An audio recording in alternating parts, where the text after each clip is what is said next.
Vamos lá, estão gravando aí? Deixa eu botar aqui para projetar uns slides. Vai continuar falando aí sobre o processo de formação aí do Pentateuco, quer dizer, do Antigo Testamento, né? E inicialmente entendendo mais um pouco sobre a questão dos gêneros literários. Por que é importante entender essa questão dos gêneros literários no Antigo Testamento e principalmente no processo de formação do Antigo Testamento, né? Do Pentateuco? Porque quando a gente vai ver algumas histórias do dilúvio, Torre de Babel, da Arca, né?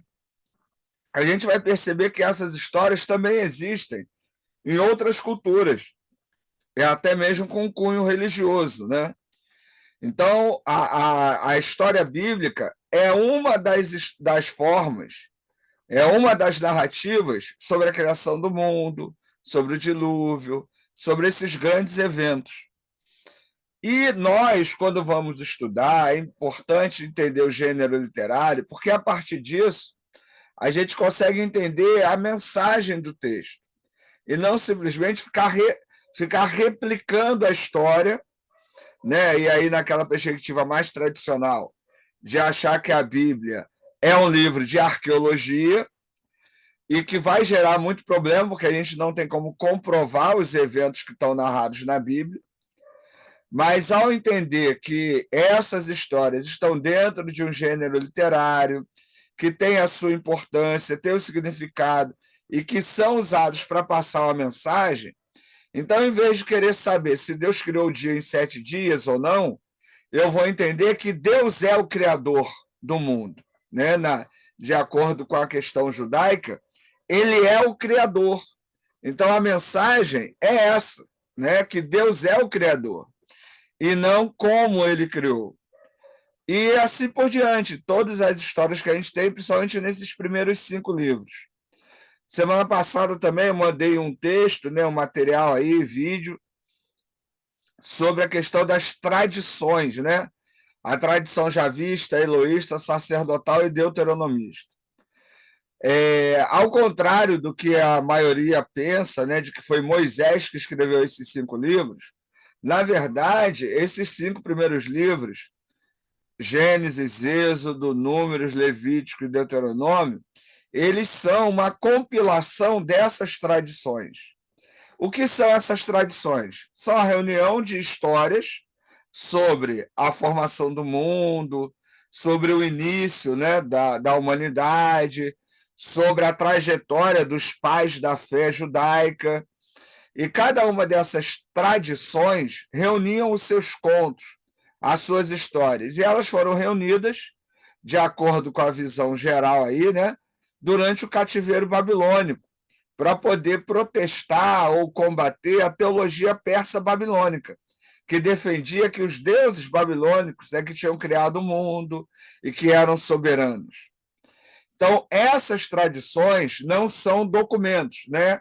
Inicialmente, os estudiosos achavam que eram documentos, então você tinha lá de Gênesis 1 até o final era um documento, Gênesis 2 até o 3 era outro documento, né? O texto de Deuteronômio era um documento só, texto de Números, né? Você tinha lá 2 ou 3 documentos que formaram, mas, né, os estudos foram avançando e perceberam que não eram documentos, mas tradições. Então, essas tradições, cada clã, cada grupo que veio formar Israel futuramente, foi formando, foi desenvolvendo, e nesse processo de compilação final, elas foram reunidas no que hoje nós temos o Pentateuco. Dentro dessas tradições, o texto, quando foi escrito, ele, né, foi escrito dentro dos gêneros literários que a gente está aí conversando. Mito, saga, lenda, poesia, né, narrativa, profecia. Então, esses textos foram sendo escritos, né, de acordo com a cultura literária da época, e cabe a nós tentar entender o significado disso, né, tentar entender a mensagem disso. Os gêneros literários estão presentes de Gênesis a Malaquias, né? Então é importante a gente estar avaliando toda a Bíblia, né, possui isso. Até o Novo Testamento também possui esses textos né, de forma literária. Então, longe, né, da perspectiva mais tradicional de que Moisés escreveu o Pentateuco, nós vamos estar estudando uma perspectiva mais crítica que analisa as tradições, javista, eloísta, sacerdotal e deuteronomista, e os gêneros literários. Então, eu não tenho um autor, eu tenho vários autores que vieram a formar esses textos. As tradições javista e eloísta, elas têm esse nome, lembrando aí, por causa da maneira como Deus era apresentado. Então, nos textos javistas, Deus é apresentado como Yahvé. E nos textos eloístas, Deus é apresentado como Elohim. Então, aí por isso esse nome. Né? Sacerdotal, que é um conjunto de textos escritos basicamente para o grupo de religiosos, né? E deuteronomista, que engloba aí o livro de Deuteronômio, que é um grande resumo das histórias narradas nos outros 4 livros. Né? Levítico, basicamente, é um livro de orientação, né, aos levitas, aos sacerdotes, né, de rituais religiosos. Números, né, tem uma série de regras, e Gênesis vai contar o princípio a partir da perspectiva judaica, e Êxodo vai contar o princípio da história do povo de Israel, né, como ele teria se formado aí. A tentativa de dar uma base para o processo de formação do que seria aí o povo de Israel. Tudo isso, né, é importante a gente entender que está dentro de um conjunto literário. Então, por isso que a gente estuda esses gêneros literários, para poder compreender da melhor maneira possível como esses textos foram transmitidos. Deixa claro também que entender que houve um gênero literário, né, entender que houve uma participação humana maior no processo de formação desses textos, não é desqualificá-los, não é desmerecer a espiritualidade dos textos, mas é tentar entender o que eles realmente estão querendo nos ensinar, né? E sair aí dessa mera repetição, né? De narrativas, né? Que é o que é mais comum, tá certo? Então, eu vou lendo os slides aqui, a gente vai conversando, qualquer dúvida aí, vocês podem interferir. Mitos e lendas do Antigo Testamento. O Antigo Testamento é uma das mais ricas fontes de mitos e lendas da história. Escrito em uma época em que a imaginação era a única forma de explicar o mundo, ele nos traz histórias fantásticas de heróis, vilões e seres sobrenaturais. Ao longo dos séculos, essas histórias foram interpretadas de diferentes maneiras, mas sempre mantiveram sua capacidade de inspirar e fascinar as pessoas. Nesta apresentação, vamos explorar os mitos e lendas presentes no Antigo Testamento e defender e entender como eles ainda são relevantes para nós hoje em dia. Entenda o seguinte, quando falamos de mito, lenda, saga, né, não quer dizer que não há uma verdade por trás desses textos. Há uma verdade, há uma mensagem que é verdadeira, mas, por exemplo, a história de Adão e Eva aconteceu exatamente daquela maneira? Não, né? Isso é um mito para tentar apresentar como que o homem foi criado na perspectiva judaica. Agora, dizer que foi exatamente daquela maneira é muito difícil a gente comprovar, provar e defender essa ideia, apenas baseado no texto bíblico. Lembrando que o texto bíblico ele é mais recente do que muitas outras histórias que falam da criação do mundo. Então, o texto bíblico é mais um texto que está falando da criação do mundo. Então, ele não é o texto, não é o início de tudo, né? Mas ele é mais um texto sobre a criação do mundo e a criação do homem, né? No caso de Gênesis. Então, essa perspectiva nos ajuda a entender, né, que é legal comparar esse texto. Depois eu vou mandar para vocês um material sobre a epopeia de Enuma-Elish, a epopeia de Gilgamesh, e aí vocês vão poder comparar esses textos com o texto de Gênesis e vão poder perceber as semelhanças e diferenças entre um e outro. Mitos e lendas, então, no Antigo Testamento. O Antigo Testamento é uma fonte rica em mitos e lendas que se apresentam em diferentes gêneros literários. A poesia, por exemplo, é um gênero que frequentemente utiliza metáforas e imagens fantásticas para transmitir mensagens profundas e complexas. Já a narrativa bíblica, além de conter histórias de caráter histórico, também apresenta elementos míticos e lendários, como a história do dilúvio e a história de Adão e Eva. Um livro bom aí para você adquirir nessa perspectiva, deixa eu mostrar aqui.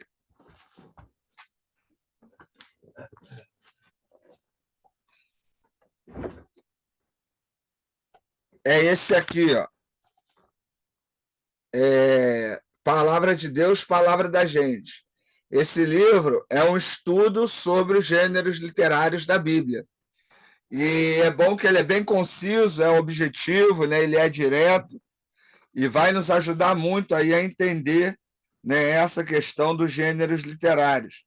Ricardo, Então, você podendo adquirir, vale a pena. Fala aí. tu consegue... Pô, eu tô dirigindo, tu não consegue botar uma foto da capa dele no grupo, não? Não, vou botar, pode deixar que eu coloco depois, sem problema, Valeu, entendeu? valeu. Obrigado. Todos os livros que eu estou apresentando, eu estou colocando a foto lá no grupo, entendeu? Que é para ajudar vocês aí. Então, esse é um livro que assim vai dar uma introdução geral, né, sobre esses tipos de leitura, que é importante. Lembrando, quando se fala que aquela passagem é um mito, o que é um mito? Um mito é uma explicação sobre um evento. Agora, a explicação necessariamente não é real. O evento, sim. Então, no caso de Adão e Eva, a humanidade existiu? Começou em algum momento? Sim, né? Tanto que nós estamos aqui. Agora, como isso aconteceu? E aí vem a mitologia, e cada um dos textos das religiões, das culturas, vão desenvolver seus mitos sobre o início da humanidade. No texto bíblico, nós temos a mitologia judaica narrando a história de Adão e Eva. Agora, por exemplo, pensa em mitologia, pensa na mitologia grega, né? Tão rica, tão influente, tão, tão assim, presente, né, na nossa história. A gente tem aí, por exemplo, né, dentro da mitologia grega, explicações, né, de como tem aí, a gente está falando do frio, então tem lá a história, né, de uma mulher que passa o tempo com a mãe, depois passa um tempo lá no Hades, e aí a mãe, né, eu esqueci os nomes lá das personagens, mas o tempo que essa jovem está no Hades é o tempo do inverno. E aí, quando ela vem ficar com a mãe, é o tempo da primavera. Então, era uma maneira, né, que os gregos antigos tinham de explicar como que aconteciam aí as mudanças na natureza, né? E você for ler a mitologia grega, ela é rica em histórias, né, para tentar explicar os eventos. E até na nossa cultura existe isso, né? Você, quando era criancinha, se você foi criado no ambiente católico, as pessoas diziam que o trovão era São Pedro arrumando a casa, né? Arrastando os móveis. Então, no ambiente católico, esse tipo de percepção era comum, né? Isso é um mito, né? Para tentar explicar por que o céu tá fazendo barulho. Então, o mito é muito comum nas nossas realidades, né? Não pode comer manga e beber leite ao mesmo tempo, né? Que aí você passa mal. É a história que era contada para os escravos, né? Para que eles não comessem lá da fazenda, lá, né? Do local onde eles estavam sendo oprimidos. E até hoje, né? Muita gente reverbera isso, né? Essas histórias. Então, o mito, né, não apenas como gênero literário, mas como cultura popular, ele é muito presente. O problema é que sempre que você lê a Bíblia, sempre que a maioria das pessoas lê a Bíblia, ela acha que tudo que está escrito lá aconteceu exatamente daquela maneira. Isso é muito difícil para quem estuda a Bíblia de maneira séria. Se você achar que tudo que está escrito lá aconteceu exatamente daquela maneira, você vai ter muito problema para explicar, né? Então, entender o gênero literário nos ajuda a entender principalmente a mensagem que está por trás desses textos. Vamos lá. Outro gênero literário presente no Antigo Testamento é a profecia, que muitas vezes utiliza a linguagem simbólica e alegórica para transmitir suas mensagens. É só ver o livro de Ezequiel. O livro de Ezequiel, de Daniel, né? Apresentam muito isso. Essa linguagem pode incluir elementos fantásticos, como animais mitológicos e visões apocalípticas. Em todos esses gêneros, os mitos e lendas presentes no Antigo Testamento são importantes, não apenas como histórias fascinantes, mas também como fonte de reflexão e inspiração. Pensa nas histórias, né, de Ezequiel, nas histórias que nós lemos nos profetas, né? Muito disso tem a ver do mito, né, da lenda, né? A profecia vai usar figura, símbolo, imagem, cores, né? Tudo isso para passar uma mensagem. Não necessariamente que aqueles eventos aconteceram exatamente como está ali narrado e escrito, certo? Outra aí.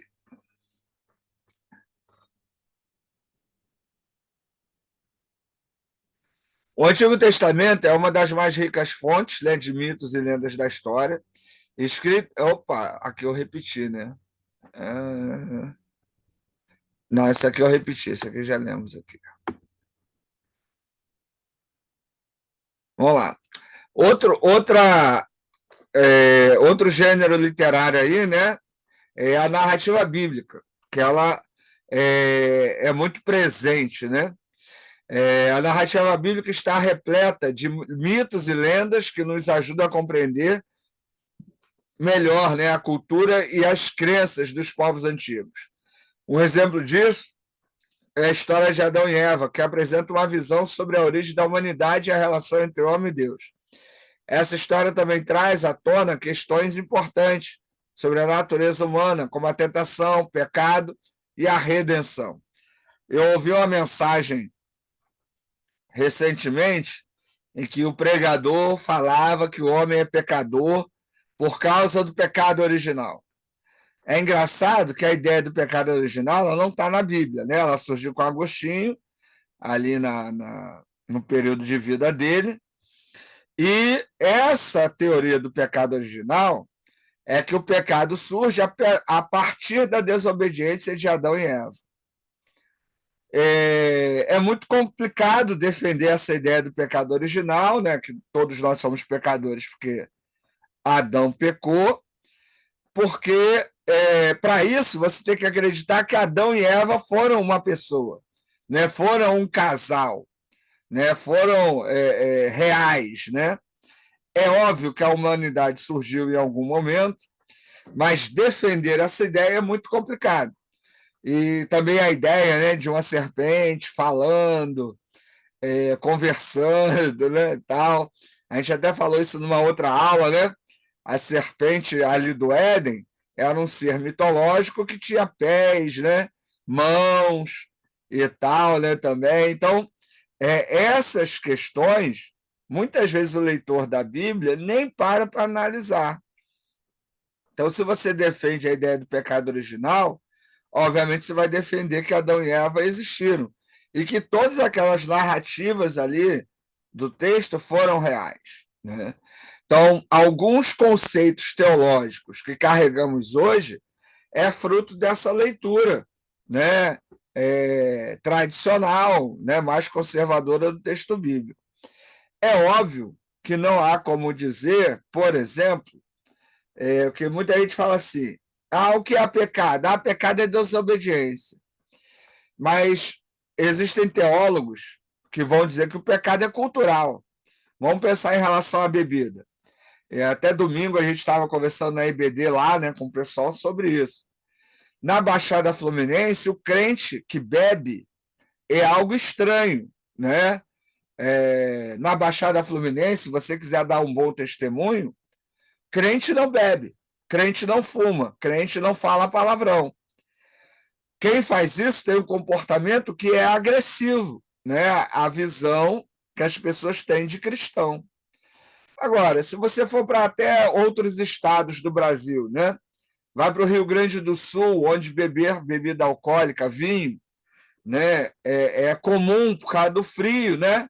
E também lá, por causa da influência europeia, onde é muito comum, né? Na Europa, os cristãos bebem, né? Nos Estados Unidos bebem e fumam. Então, a questão do pecado, ela também pode ser regional, cultural, né? Não necessariamente tem a ver simplesmente com a ideia de desobediência.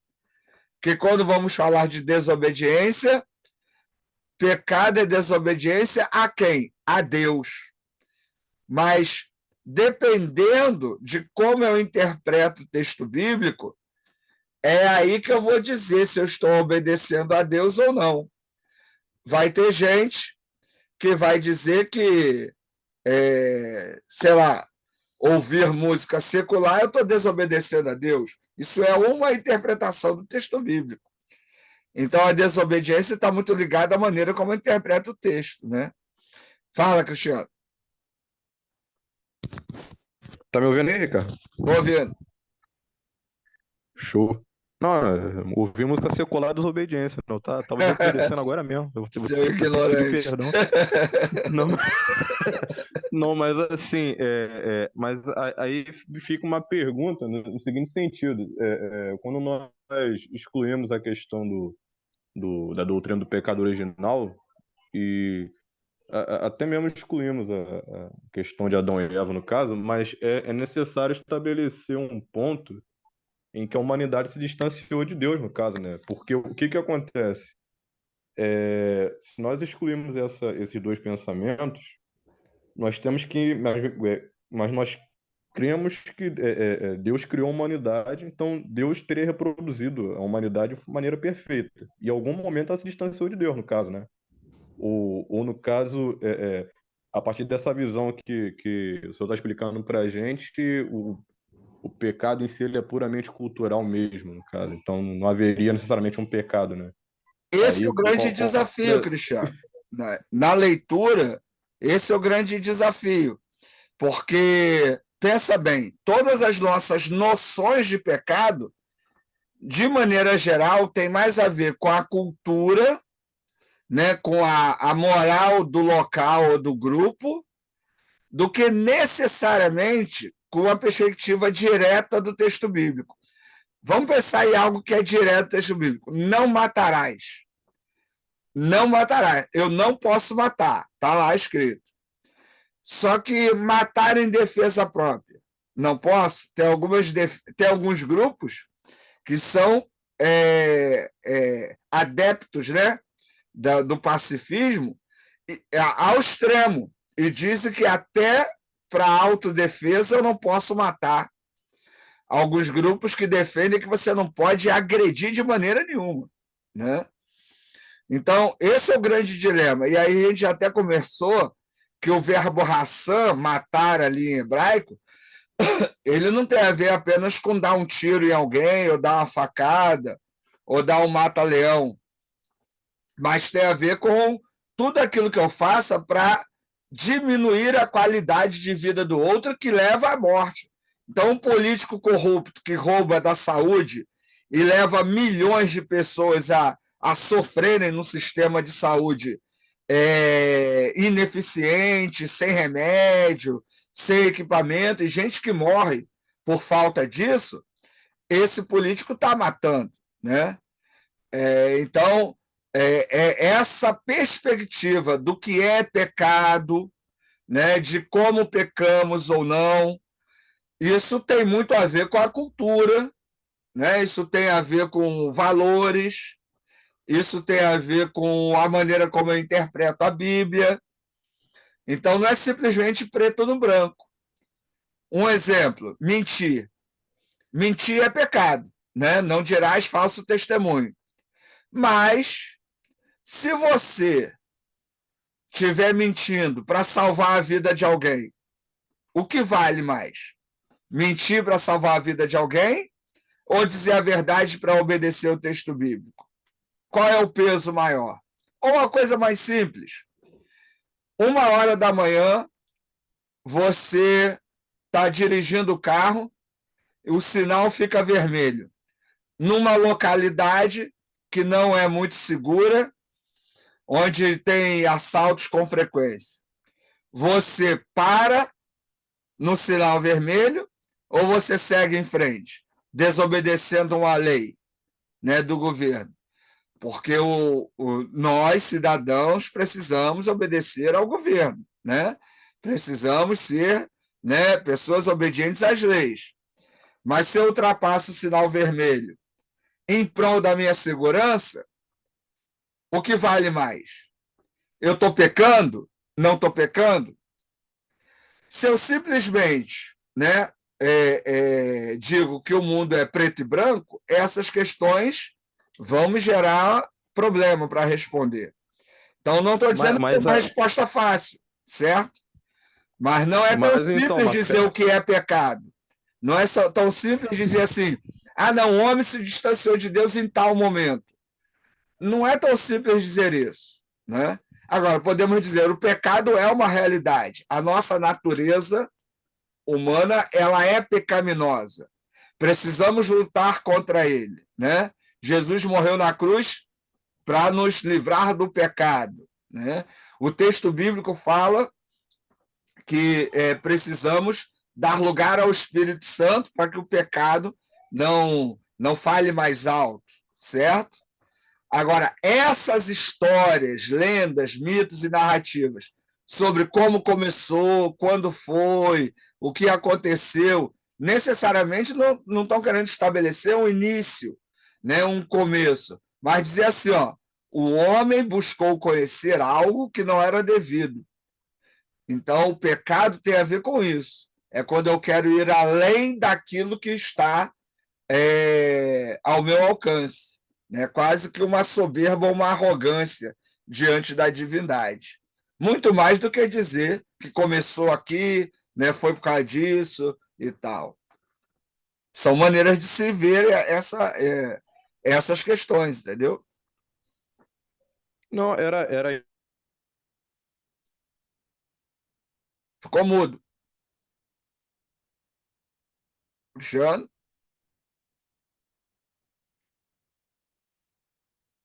Você ficou mudo aí, Cristiano.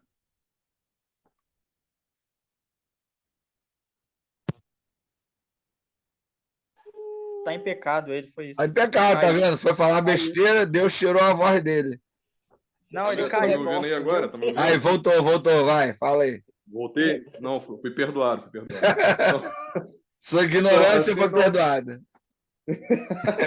Não, mas então, o que acontece? Eu estava vendo, por exemplo, alguns apologetas discutindo essa questão, porque eu, particularmente, acredito que existe meio que um meio termo, né? Existe um contexto objetivo do pecado e existe um contexto subjetivo, né?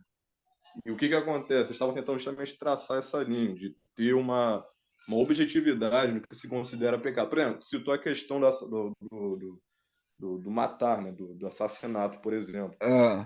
Eles estavam explicando algo. Eu achei a explicação interessante. Eu não sei se tu vai concordar com isso. Provavelmente não. Cara. Então, porque eles estavam falando que, tipo, que, assim, que na real o que muda não é a questão de matar ser certo ou errado. No caso, toda a cultura considera matar, assim, toda, né, conhecida, né, pelo menos. Toda a cultura conhecida considera matar algo errado, algo contra a lei, contra a humanidade. Mas o que se altera é a consideração do que é a humanidade, do que é a vida humana, do que não é. Então, por exemplo, se a gente for pensar em movimentos ditatoriais, vamos pegar o exemplo máximo aí, Hitler, que era o capeta na Terra. O que acontece? O Hitler, para ele conseguir fazer o Holocausto, ele primeiro ele teve que convencer a sociedade alemã, a sociedade ariana, de que o judeu não era um ser humano. Sim. E aí, quando ele reduz o valor da humanidade, aí ele consegue matar, no caso, né?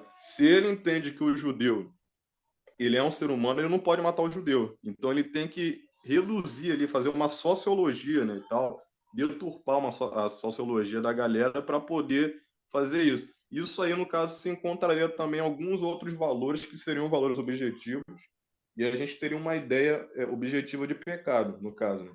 Agora, É o que tu complicado, disse sabe também, por quê? Porque nessa perspectiva, quem vai definir olha só, quando eu digo cultural, pode ser cultural de um grupo reduzido.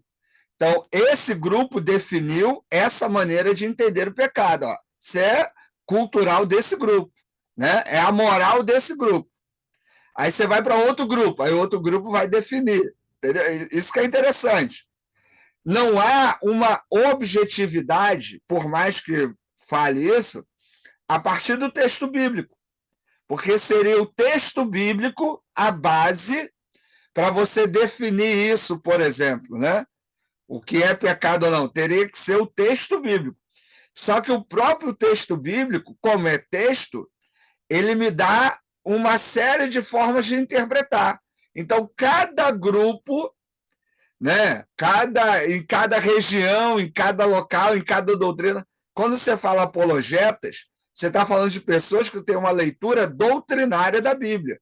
Então, esse grupo tem a sua moral, né? E eles definem ou defendem uma ideia sobre o que pode ou não pode matar, né? Pensa o seguinte, sei lá, você tem uma filha de 14 anos, um cara vai lá, entra na tua casa, estupra a tua filha. Aí você tem a oportunidade de matar esse cara. Você não mataria? Eu mataria. Com todo o requinte de maldade e crueldade possível, tiraria as não, unhas, vai pro tiraria o inferno, né? cabelo, furaria o olho, entendeu? Aí você vai dizer, pecou, é justiça? Não é? Outros vão dizer, não, de maneira nenhuma, eu perdoaria e tal, não sei o quê. A partir do texto bíblico, quem está certo, quem está errado. Esse é o desafio, né? O texto bíblico vai dizer, não matarás, em português. Em hebraico, ele amplia isso. Né? Não estou desvalorizando aqui a vida, não estou dizendo que a gente tem que matar, né? Não estou falando nada disso. Só que assim, Não, o que eu vai quero conhecer deixar claro é Satanás, que o não é camarada, pô. simples. Hã? É o quê? Vai conhecer Satanás, o camarada, pô, de perto. Que Satanás, rapaz? Satanás não existe.